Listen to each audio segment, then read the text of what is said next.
అలై కోట, ఇది మొహ్రాల్లో ఉంటుంది. దీన్ని అలావుద్దీన్ నిర్మించాడు. దీనికి ఉన్న ద్వారం పేరు అలై దర్వాజా.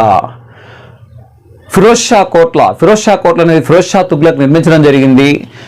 పురాణా కిల్లా, షేర్షా భారతదేశాన్ని పరిపాలించిన గొప్ప ఆఫ్ఘన్ చక్రవర్తి షేర్షా నిర్మించిన కట్టడం పేరు పురాణా కిల్లా. ఎర్రకోట షాజహాన్ నిర్మించి తన యొక్క రాజధానిని ఆగ్రా నుంచి ఢిల్లీకి 1639లో మార్చడం జరిగింది. జామా మసీద్, మన దేశంలో అతి పెద్ద మసీద్ జామా మసీద్.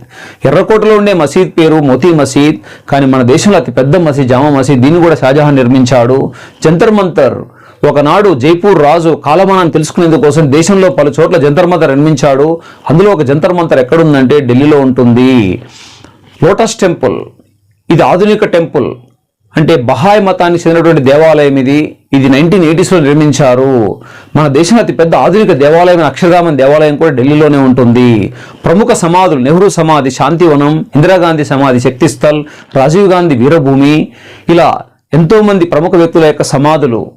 బాబు జగ్జీవన్ రామ్ సమతా స్థల్, చరణ్ సింగ్ కిసాన్ ఘాట్, ఎన్నో సమాధులు కూడా ఎక్కడున్నాయంటే భారతదేశంలో ఢిల్లీలో నిర్మించబడ్డాయి. సమాధులను యమునా నది ఒడ్డున ఉంటాయి. ఇండియా గేట్, మొదటి ప్రపంచ యుద్ధంలో మరణించిన సైనికుల జ్ఞాపకార్థం కట్టిన ఒక కట్టడం పేరు ఇండియా గేట్. ఇది రాష్ట్రపతి భవన్ ముందు మనకు కనిపిస్తుంది ఇండియా గేట్. తర్వాత రాష్ట్రపతి భవన్ అనేది చాలా విశాలమైన భవనం, 340 పైగా రూమ్స్ ఉన్నటువంటి భవనము. దీని రూపకర్త పేరు ఎడ్విన్ లుటియన్సే. దీని ఒకప్పుడు పేరు వైస్రాయ్ రీగల్ లాడ్జ్. దీనిలో నివసించిన మొట్టమొదటి బ్రిటిష్ వైస్రాయ్ లార్డ్ ఇర్విన్. మన పార్లమెంట్, ఇప్పుడు 2 పార్లమెంట్లు ఉన్నాయి భారతదేశంలో. పాత పార్లమెంట్ పేరు ఇప్పుడు పెట్టిన పేరు సంవిధాన్ సదన్, కొత్త పార్లమెంట్ పేరు సెంట్రల్ విస్టా.